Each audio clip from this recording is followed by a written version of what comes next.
My name is Rick Enns. I'm lead pastor here at First Methodist.Church in Canyon, and we are about to start a campus in Amarillo in January of 2021. And I have with me Joe and Tate Lombard. And thanks so much for coming and hanging out with. Thanks for having us. Thanks for having us. Yeah, it's. Did you grow up listening to records at all? Yeah. What was when you were in high school? What did you love to listen to? Well, I know it could have been college. I liked Steppenwolf and Grand Funk Railroad. I was into rock and roll. You were the rock and roll. But I was up in Indiana. I wasn't in country stuff down here. Yeah. And but the Beatles. Yeah. I can remember seeing the Beatles come on the Ed Sullivan show. So I liked a lot of rock and roll stuff back then. Yeah. When it got a little too heavy, then I started drifting away from that. But did y'all have a record player in your house? yes, oh yeah. Do you remember the first record you ever bought? Or one of the first? I don't remember, but I do remember we'd buy those 45s where they just had one song on them, and I can't remember which one that we might have bought, or we bought several because we had a stack. Yeah. And they had a stack of albums, and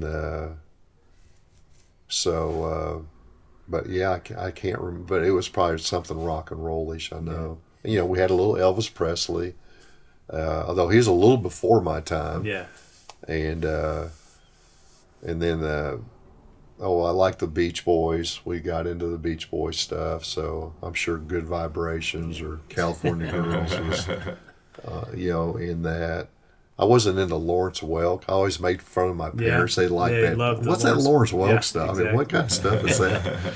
And well, and I'm sure just being a coach, sports and music kind of seem to go together, and each team probably had their songs they get listened to, and that's probably changed over the years. I don't like all of it right now. Yeah, right, exactly. It's changed over the years. What are they listening to that stuff? What is that?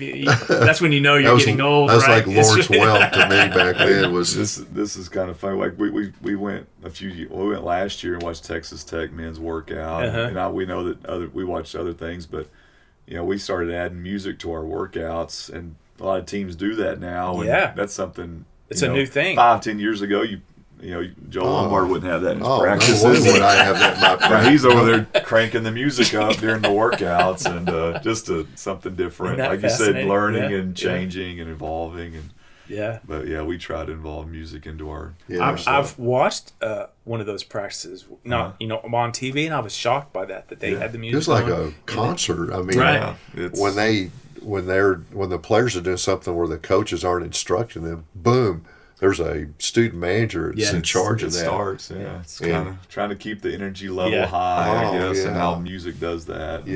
So during today's athletes, say shooting drills or ball handling drills where the coach doesn't have to be leading, man, the music is on. That is loud. That is fascinating. And it is. Really, I kind of liked it. And here all the time, I thought I wanted to hear a pin drop most of the time, But that was pretty cool. I liked it. That's neat. Very cool. Very cool. You have to, nowadays more than old days maybe. I was talking to Tate about this. You almost have to put on a kind of production, but we always use that phrase, make each day your masterpiece. It was a John Wooden phrase. Yeah. But really, kids nowadays, it's like, and he's done a great job.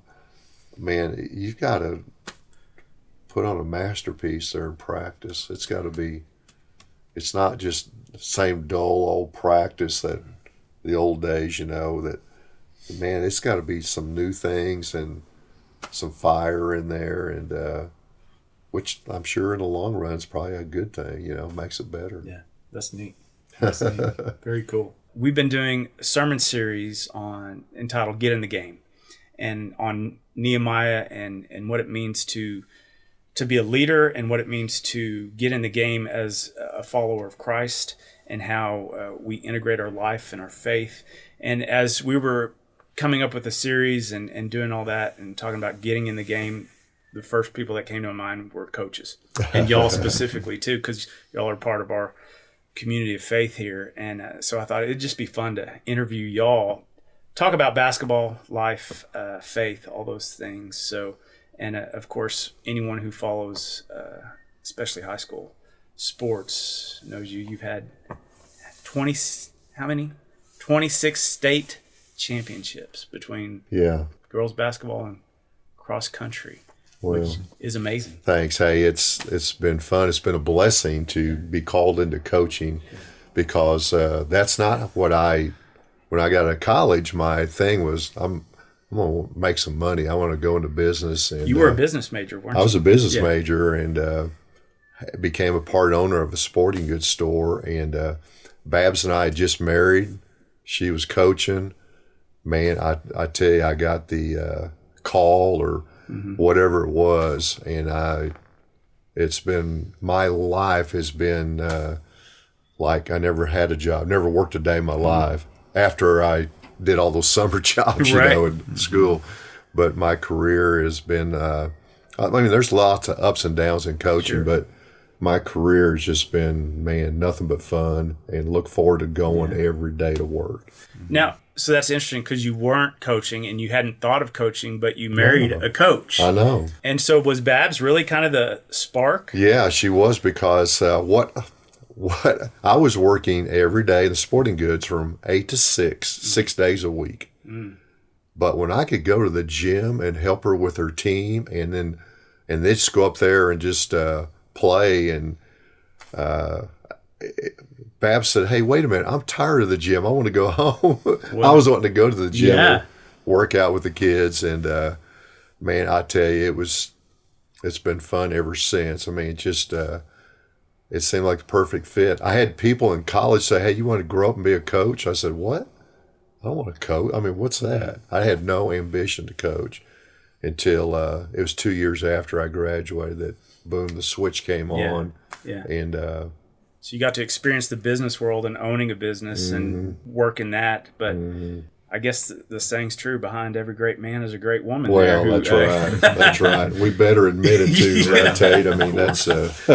How long have y'all been married now? 45 years. That's amazing. That is amazing. That's awesome.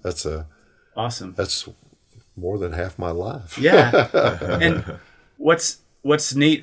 You were both coaches. So how did that work? Was there ever any competition there or struggle with? Well, Rick, there is a story there that we did play against each other one time, and I'm glad you asked me that and not Babs. But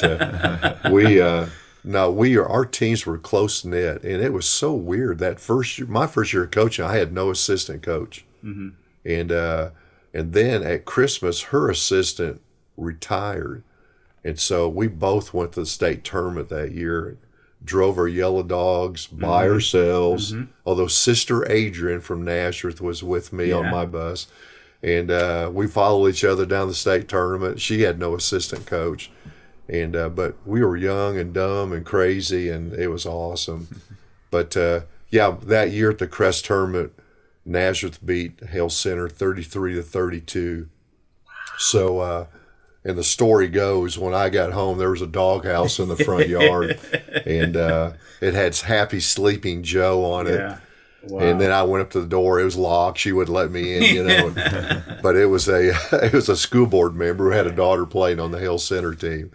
So, I'm 1-0 against her. And now with Tate, guess I'm 2-1 against Tate. Yeah. So, and Lindy, we never did play, so there you go. So anyway, bragging rights for whatever that's worth. That's neat. So I'm always fascinated when how people get into their career. So I didn't know that. I knew you started out in business, but just you sing Babs every day, coach, and just that spark. I liked it. Yeah, in there that really set. In my now, did you go to teach? Did you always want to teach girls basketball, or no? I didn't want to teach girls. I mean, I'd never seen a girls game until I came to Wayland. Wow! Back in the early '70s, and then And then I really enjoyed, when she was coaching, I enjoyed their games. They were playing 3-on-3. Okay. And it was a little different game, but I really enjoyed it. And and part of my job in sporting goods was to travel from school to school, Right. talking to coaches. Man, it seemed like these were my kind of guys and girls. I mean, I loved talking with coaches. And so it just kind of built to becoming a coach. That's neat. So you didn't intend to coach girls, but you spent your whole career. I actually I didn't decide I was going to go into coaching until in the summer, and I interviewed. There was a couple boys' jobs that came open. I interviewed, and I was offered these boys' jobs, but man, they just did not feel right. Yeah. And Nazareth, which had some tradition in girls basketball, called me the week of in-service. So that's how late it got to. I had decided I'd wait another year before I'd go into coaching. But it's like the call from God. That call from, I had a call from a couple different people, but the superintendent and then a school board guy called me. And it felt perfect fit. That's neat. Yeah. And the rest is history, as they say. But that's amazing. So as a coach, you weren't trained in college to coach. Of course, you played college ball, so you grew up playing basketball. But how did you create really that culture? Yeah. What was it that you did? I think starting out, Rick, I think that Nazareth culture was there already. Then thank God. Yeah. Because I probably didn't know that much about really. And now as I've gotten older, way older, I think I've discovered that may be the most important thing in coaching is having the right kind of culture and doing it the right way. So what's the right type of culture for you? What does that mean? Well, it means several things, but it's a culture where a student athlete can come in and become the best they're capable of becoming. Mm-hmm. And we're going to do it in the right way where we're going to learn how to be a great teammate, work with others, develop a strong work ethic, and then we're going to be kind to each other, and we're going to work together. We're going to have those dreams and those visions. You've already talked about having a vision, and we're all after in pursuit of that vision, that dream. But we got to do it together, and so everybody's different. So you're working with a team of, in this case, a team of young ladies that are all very different. And sometimes those strong-willed women, that's we all have had experience with that. That's not always a perfect fit. Yeah. But we want it to be good. We want it to be something they remember the rest of their lives. And we want to do it the right way. It's not just about winning, although when I started, I admit, it was a lot about winning. And it's still a lot about winning even today. But I think you can do it in God's way. And so that's, God is a mentor. I've had several mentors, but following Jesus has become the number one thing. So who were some of those mentors in your life? Yeah, early on I was with some coaches that really helped me. I always felt like I had a good feel for the game, but I didn't know anything about teaching the game. So Bob Schneider here that goes to our church, absolutely. And Dean Weiss. Dean was a longtime coach and mentor and friend. And then it goes on and on. Yeah. And I think for young people, have as many mentors as you can. Don't try to do it by yourself. Get help. I agree. And I did that. And even to this day, I think of myself as a learner every day, trying to get better and learn more and be the best that I can be, and that God wants me to become. And I feel like He has a plan and for all of us, and I think special talents, special gifts, and it's up to us to kind of develop those things to help each other, help the team. And so toward the end of my career, it was really, we were very much about winning, but it was about developing these kids and give them opportunities to grow in their faith, through the public school system, which is a little different way, but that was at the head of that culture thing. Sure. And then, but we wanted to work hard. We didn't want anybody to outwork us, and we wanted to be the best we could be.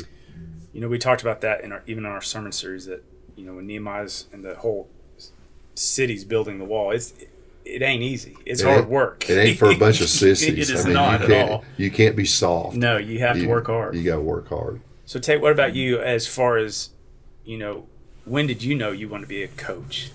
I think just growing up around the game and around coaches and educators was something that I just enjoyed being around. Being around Dad and being around his coaching friends and assistant coaches, and it wasn't something that I knew. I'd say at a young age that was the path I was going to take. But whenever I got into college and was able to play there and be around my college coaches and see that, I kind of saw myself more almost in the coaching aspect than probably a player even towards the end of my career. And but just a lot of the things that I loved about it was the X's and O's and the strategy of the game and being around different individuals and come together to try to make it all work. And like Dad said, using everyone's talents differently. And but really, I probably have a skewed view because I grew up around such a high level of success in a program that whenever I started out, I thought, hey, this is easy, right? This is supposed to be, I probably saw, when growing up, less than, I don't know how many losses a year, 2 or 3 most of the time. And in my first few years of coaching, I was like, man, it's a lot tougher than he made it look. Right. And so, but just as you go on, you figure out what works for you and the ways that you can impact different places. And I was blessed to coach at a lot of different places already in my career, compared to Dad, who's only been at 2 places his whole career. So how many places have you been so far? Canyon is my 5th place, I believe. So I kind of moved around a little bit early on until I found out, the positions that I was wanting or the location but I learned a lot from everywhere I got to be and live in different parts of the state of Texas, and so that was a lot of fun too. Well, who were your mentors growing up? Well, it was for sure, Mom and Dad first and foremost, but I have an older sister, Lindy, that was a great player and a great person and leader, and got into coaching as well for a while, but then it would be my college coaches and the people that I was blessed to work with and work under as an assistant coach. To kind of get outside of the Canyon umbrella a little bit was to kind of mold you a little differently, and I think that you kind of learn good and bad no matter where you go, and you try to take it to make you as good as you can. But one for me was my AD at Wall was Jeremy Williams, and he was the head girls basketball coach before I got there. We used to do some basketball camps in the summer as kind of a little. I'll make a little money, a little job, and people would call Dad from around the state and just be, hey, can you come work with our teams and those types of things? And he'd always have me or Lindy tag along, and something that we could do, better than working in a department store or something. Summer jobs, man. We went to camps all over. So, just starting off and kind of building relationships that way. But he saw something in me that, hey, eventually thought that I might be someone that could come in and lead a program, and a few years later he called me, and that was kind of my big break maybe as a coach, is to take over the Wall job, and I was there for 8 years and had a lot of success, and led me here to Canyon. So you've had how many state champions? 2 at Wall. That's awesome. That's amazing. Great history there. Now, I'm always fascinated by team sports. I love team sports. Now, I played tennis and I played football. I played basketball, but JV was my pinnacle. I was not good, but I loved playing. It was just fun. But I'm always fascinated by teams because you've both probably had teams where you had superstars or great players, and then you had teams that were not any superstars. But so what do you look for in that team or in a player so you know that you're going to have a great team, not just a great superstar, but a great team? Go ahead. Well, lots of things there again, but everybody has a role, and so and you can go back in history and look at any type of organization. Everybody has a role, and so it's molding those kids the best they can be, and to be in that role, And I saw a college team wearing a warm-up a couple of years ago that really struck me, that instead of having their name on the back of their warm-up, it was role model. Everybody had role model on the back of their role player, not role model, role player. Role player on the back of their warm-up. And you think of, when you hear the word role player, sometimes that's just, that guy's not very good, or that girl's not. And really, it's crucial that everybody becomes the best they can be. Yeah. And you may have the kid that scores 15 or 20 points a game, but what about that 10th player on your team, or that 12th player? And so something we kind of go with, hey, if you're the 10th or 12th player, be the best 10th or 12th player in the state of Texas. And if you'll become that, it'll make our team better, whether you play as many minutes as Susie over here or not. So be the best in your role. And if you have the ability to be a great scorer, we want you to be a great scorer. But there's so many different things you can do. You can be a rebounder, you can be a screener, you can be a passer. People that make good decisions, that's a good basketball player. If they'll make good decisions on the court, that's huge. And it sounds like you're intentional about telling your players, that 12th player, this is your role. Yeah. Everybody's important. Once you choose that team, everybody should be locked in and have an important part. And sometimes it's not the role maybe their mom or dad want them to have. And that's just athletics, that's sports. Yeah. But we're gonna work at making them feel important with their job description. Yeah. Same way, as in a church, Rick, you have all these different types of people helping and working, and not everybody can be you, the lead pastor, but you can definitely feel an important part that the team or the church would not be as good if you weren't a part of that doing your thing. So it definitely takes everybody working together, and everybody does have a role to play, and all roles are important. They're just different. So talk to me just a little bit, but I'd like to hear from both of y'all on kind of just your leadership philosophy, or leadership advice that you give people or other coaches. Let's start with Tate this time. I think something that I've tried to do just with some teams that I've been around, especially the more I've gotten into it, is build up leaders within your programs. And for us, if what we kind of say is that, if we're having to hold everybody accountable all the time, or if we're the only voice in the gym, if the coaches are the only ones talking, then we're only as good as what we can be. When the players, or when the people start serving others and stepping up and being leaders themselves, and we have a chance to be special. So with us, we try to create situations within our team and our practices to where that leadership, I guess you can start identifying who your real leaders are, instead of just appointing people. And a lot of times it's people that you don't think. I mean, it's not always your best player. It's not always your your oldest kid. Right. A lot of times it's people that have it in them that you have to just kind of find ways to build up and to identify in that regard. And that's something it's really fun to see as a coach, is which kid steps up in these situations, or who can hold other kids accountable. And I think that's what makes a special team.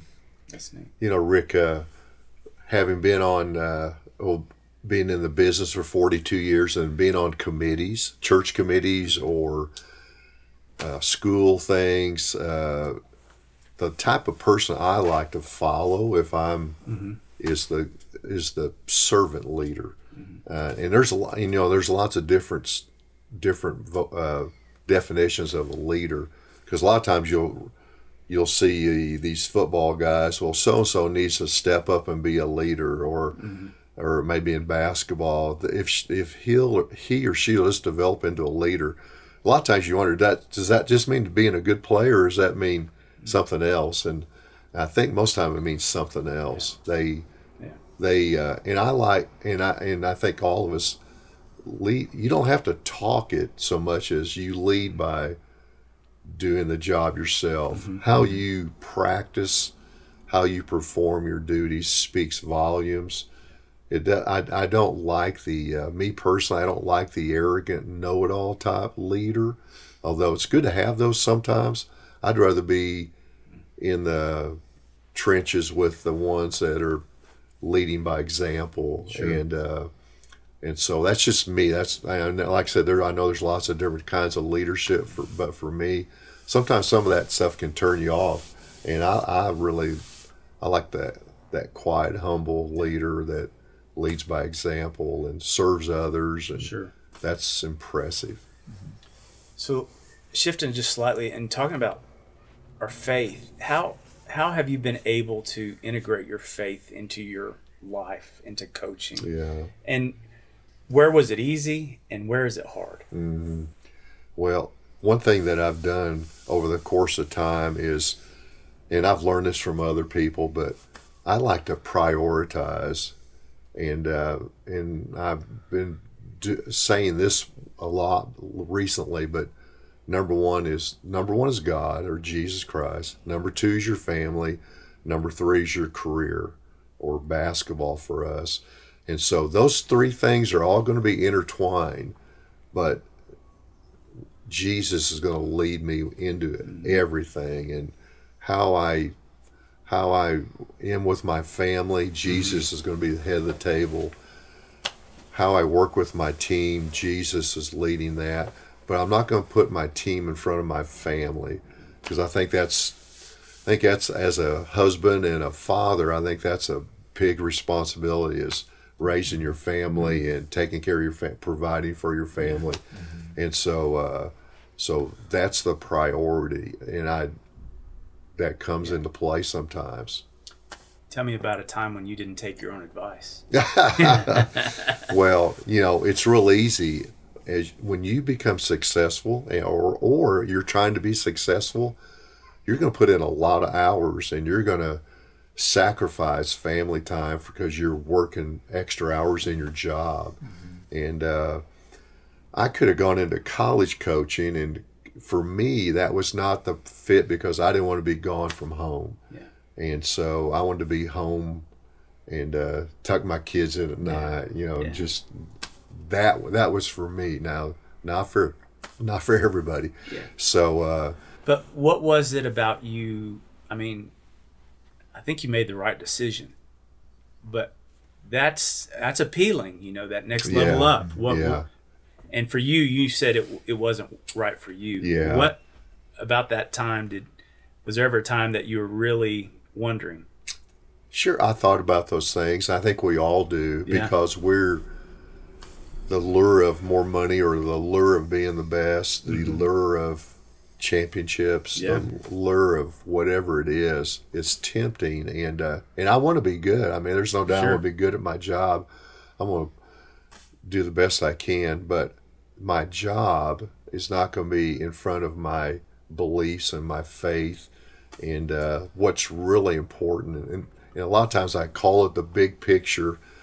Sure, we can look at all these different things, but in the big picture, what's my legacy going to be? Is it going to be just coaching type stuff, or I want my legacy to be something a little different than that? And so how I live my daily life is going to help determine that legacy. It's not just that one win that we had, or those 1,000 wins. Right.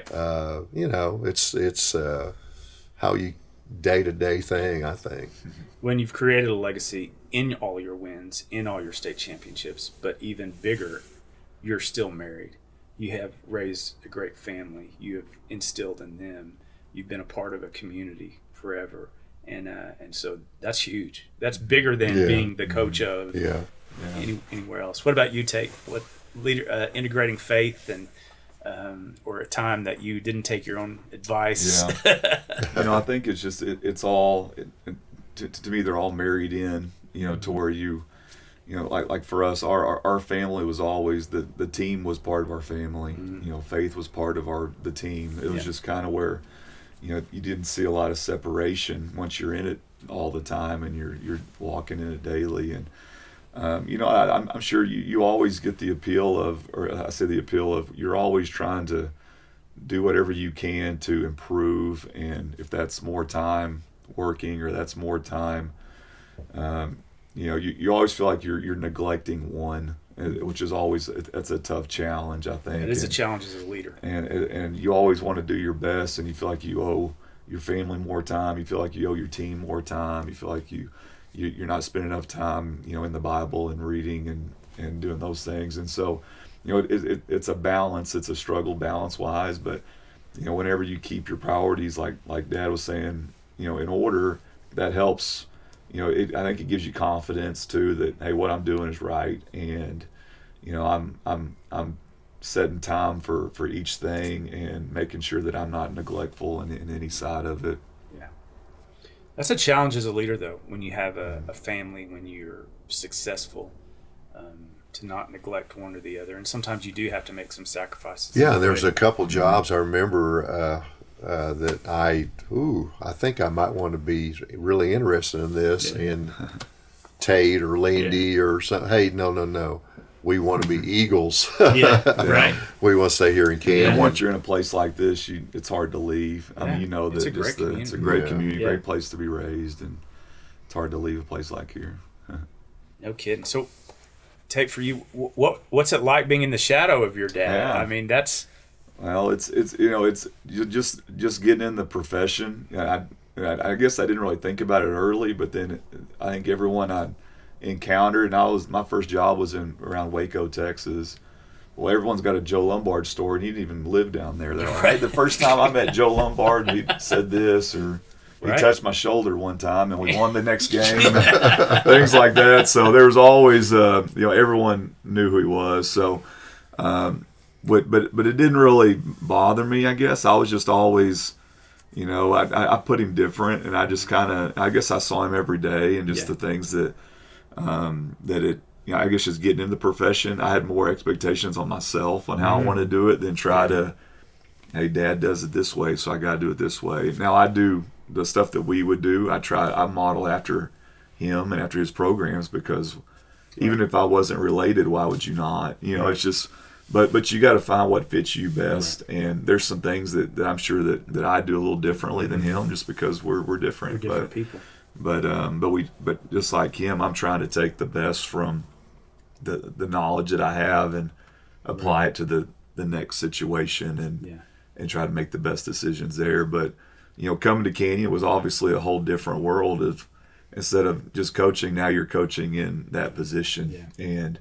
But we're very thankful that he's still helping us out, and they kind of see that we have it's not, I mean, as much as I'm going to internalize and take it where this is my responsibility, we have a great coaching staff, and where we can, we're in it together. It's, I know he's not putting all the pressure on me, just like our other coaches aren't doing the same thing. We're kind of helping each other, and I think our kids see that it's not a one-man show. Right. It's hey, what's the best things we can do to achieve still, regardless of who's the head coach. Yeah, Rick, I've really enjoyed this. Being an assistant, I'm looking for some different things than I did as a head coach. I'm finding, and I'm having a blast doing it. And when the staff has the same vision and same goals in mind, it's fun working together to try to achieve those things and to help the team be as good as we can. And I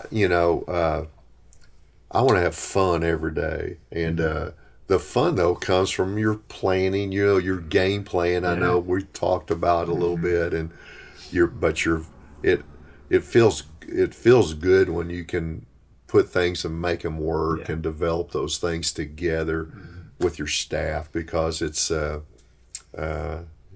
when you're doing something as a team, it's not like you said it. Maybe as an individual sport, I get that personal satisfaction, but when you're dealing with other people, to me, that's just a notch up. When you have more people involved, and then you can share those great times and those successes or those bad times. You can share those with other people instead of putting everything on yourself. So it is fun to be able to remember the time it's we. And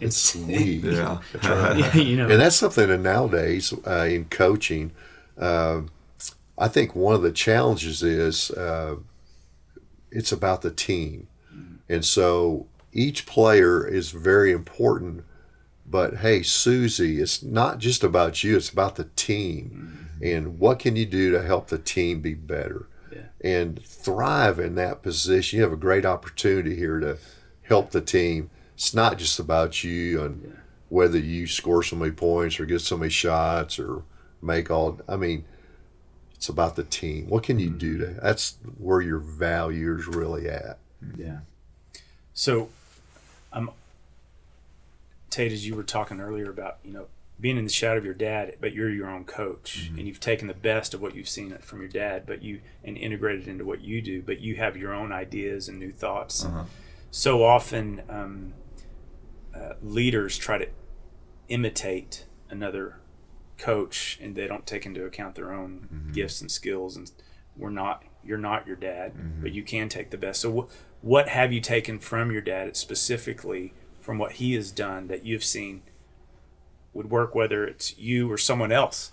I think first is his relationships with people, just how he treats everyone fairly. He treats them, if he says hello to everyone that walks past him, just what seems like a little thing is really a huge thing.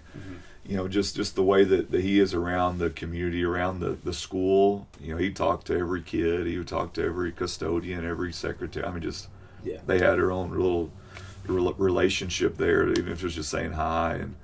And coaching wise, his organization is great, and he's always planning. If you go to their house right now, he's probably writing stuff down, planning still, researching, learning, just trying to get better, trying to find the new thing.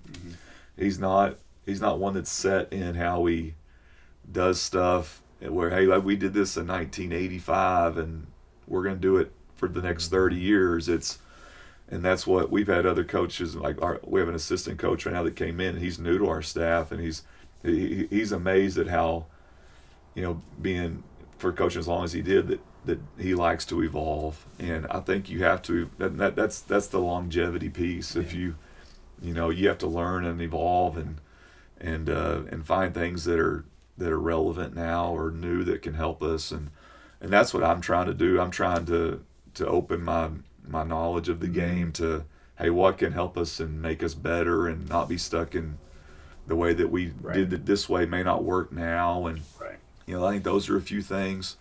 I think that we have a similar demeanor when we coach, and I've heard that we sound alike, and we talk with our hands, and we kind of have the same demeanor on the bench, and everyone says we're really calm, but I know internally he's the same way. Internally we're fighting, even though it doesn't look that way on the outside, and so I think you just learn and you take. But I think the biggest thing is you have to be yourself regardless. And if I try to be someone I'm not, then I'm going to do a disservice to my players and my staff, and to you just have to lead the best way that you know how to lead, and that's all. Be the best version of yourself.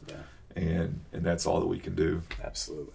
Yeah, early in my career, Rick, I can remember trying to be like Bobby Knight and trying to be like some of these guys. Because you're from Indiana, I watched on TV, that's right. Yeah. And the kids can see right through that. Right. Fake. And so a lot of times you learn through failure. You become better through failure. It's a great learning tool, I think, is absolutely failing. So, well, tell me about a time of failure where you learned. Yeah, well, there's probably a lot of them. We're in the process. We're writing a book right now. I'm writing a book with John Mark Ballou. So Babs kept a scrapbook on every season. There's 42 scrapbooks. Wow. And as I go through those scrapbooks, there's lots of failure where, we lost a close game and we let one get away, and God, if we would only, as I look back, if we'd only done this or that. And so, there was times though when I failed, when I think I could have helped a kid more, and I look back, I think, man, I didn't handle that right. That was a wasted opportunity. And when I was young, I was really a little more sensitive. If somebody tried to challenge me with something, hey, I'm going to fight every fight. I'm going to battle everything. I'm going to all of my shoulders. And hopefully as you get older, you get wiser, and you learn there's a lot of help out there, and you don't have to fight every battle. You can pick the important ones, but if you can learn to, I think if you'll be kind to anybody you meet, I mean, whether it's your enemy or whoever it is, I think that's a virtue. And if you'll work hard at your craft, develop that God-given thing that God gave you to whatever it might be, work hard at that. And I think if you'll do those two things, I think that's really, and of course we talk about being a good teammate all the time. If you'll just help this team be right here, be as good as we can make it, I mean, I can help do my part. But there's just, I don't know, maybe something that God gave me was that ability. I want to keep learning. And during the pandemic, I was telling Tate, man, I don't know how many clinics and lectures I watched, because you're home on the computer. Right. It was 100, I know, at least. I watched 100 different speakers and trying to pick up that little thing that might help us. Yeah. And this shows you the kind of person. This was after he retired. So Right. He's already retired and quit. Right. This is my. Yeah. And he's still watching these online clinics trying to help our team because that's just how he is. That's something maybe, like I said, maybe that's something the Lord gave me as way I can contribute in some ways. And never thought I was ever the smartest guy, but I'm going to work hard. I'm going to do a good job, and it's, I need to simplify things, and when you simplify things, I think that makes things go a little easier and easier on the team if we can keep things simple. But it's fun, the challenge of trying to be the best we can be. It is fun. And I read a book. I mean, I read a lot, not as much as you, Rick, but I read one of the books I read this year was Why the Best Are the Best. Mm. And so it's written by a basketball coach, but he's a guy that talks to corporations and he talks to many people. And I wanted to figure it out. And really, the best it comes down to you work hard at it. Mm-hmm. You do things the right way. Little things make a difference. And it's like I was telling our team the other day, something about grit. Grit, and there was a book entitled Grit that I read a few years back, but if a person has grit, that gives them a better chance of succeeding more than who your parents were, more than what your intelligence is. But if a kid has grit, they have a chance to be the best they can become. And so grit, to me is kind of a day-to-day thing. It's a grind out. Just keep working at it. And don't give up, that kind of thing. I love people with grit. And I work with a lot of college students, and, you can see, in young ministers and people, and they can get knocked down by just experiences. But I just love to see them get up and just say, I'm going to learn from it. I'm not going to do that again. But there's something about someone who just won't give up and will just fight through it, and not even get bitter. Or you can blame it on somebody else or blame it on something else. But it's fun to see those kids come into 7th grade that aren't very good, but you can tell they've got.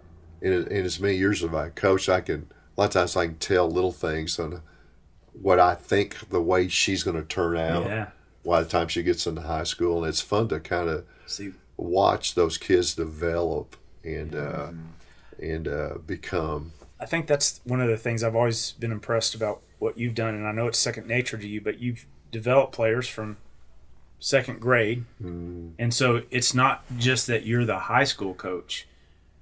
You're the City of Canyon girls coach from, that you've involved yourself.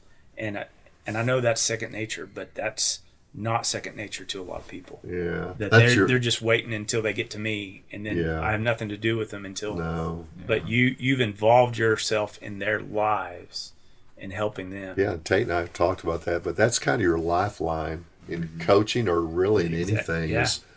is developing those young people and creating the culture that is going to be something they want to be a part of, and so I like that. Yeah, I like That's that. also fun getting to see those kids early on, and hey, who likes it at this age, and who's already playing, or who we need to get, who needs to play, and just just to but to kind of see those kids improve year in year out, or grow and develop, and so then that's a whole nother part of it that's fun. That a lot of our stuff that you see is our varsity team, but really it's all the sub-varsities, the junior high, the 5th and 6th grade groups that we already know by name. That's fun, for us.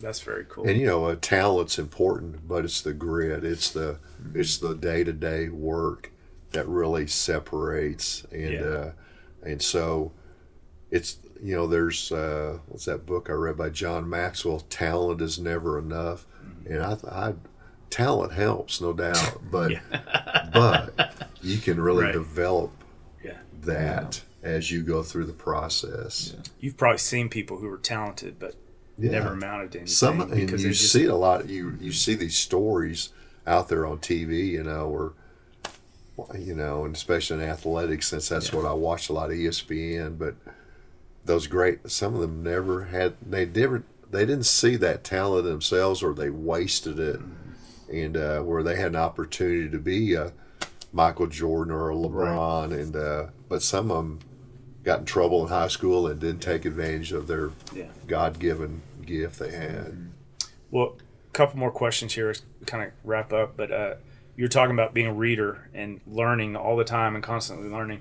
Give me 2 of your favorite books, just that anyone watching you would want them to read or to... Well, I read a lot of course, as a coach, I was always trying to better myself, so I read a lot of leadership-type books. And so years ago, and I think Doug Cowan got me on to John Maxwell. I read a lot of John Maxwell stuff, and Talent is Not Enough was one of those books. Recently, I've gotten into John Gordon. John Gordon is writing a lot of neat things that for aspiring coaches and athletes, and I just read Kimberly Dudley, in fact, recommended this book, In the Garden, and it's written by John Gordon, and talks about people that have anxiety and stress and fear, and how that's really more the work of the devil than it is. God has created us to be in His image, and so those fears that we sometimes have in our head are really, it's not from God, it's not from you, it's more from Satan. And so how can I help kids understand? Sometimes we all have those thoughts and things, but how can we not give into that kind of stuff? And so anyway, that was a book I just read recently. I've read some autobiographies. I really enjoyed the Jerry West story. Jerry West he's an idol of mine growing up, and to all the tough home life he went through, and basketball was his out. He dove into basketball, and that is what kind of made him into a man. I remember reading some Billy Graham stuff, and I remember reading and I like some of those autobiographies, and him talking about having a role. His dad came to Billy and was like disappointed himself that he too wasn't a famous evangelist or a preacher. He was in another role, and then I've read a lot of John Wooden books, and John is Coach Wooden. I think he was voted the greatest coach in the 20th century, and but the last book I read on John was it went through every season, kind of like what I'm doing with mine a little bit, and all the heartache and all the adversity you go through. Even though you're voted the greatest coach of all time, you still got to go through all this crap, and you do deal with these things. And so that inspired me. I mean, reading about other people, and so I think a person can be inspired by a lot of different books, and I know Tate has read some different ones too. That. What about you, Tate? What books? Yeah, I'm definitely a non-fiction reader. Like I guess I say fiction for the movies and stuff like that. But if it's any type of coaching, like a coaching legend or type of coaching books or former players that have good insight, I like those. One that I'd really like is like a Jay Billis toughness book, and just kind of talking on, what makes a tough player or a tough program and things like that. But we've read some John Gordon books with our teams, and cool. And the Energy Bus was one we studied last year with the kids. Yeah, and it's a good. Yeah, I have read that one. Yeah, just a lot of things. Lead for God's Sake is a great book for coaches about how coaches internalize everything, and then they're just. It's making everyone miserable around them, and so, just kind of gives you a lot of perspective on the gift that you have, and but those are some ones I can think of right now. That's neat. So when does your book come out? Well, we first, our goal was Christmas, but I don't know, it's going longer than I think, so it may be after the first of the year. Okay. But I really have enjoyed, John Mark Ballou is an awesome writer. He is. And I've really enjoyed working with him. We meet twice a week. And so, but he goes in depth, and he what I think is not going to be that, he makes it into a great story. Right. And so he's a great storyteller, yeah.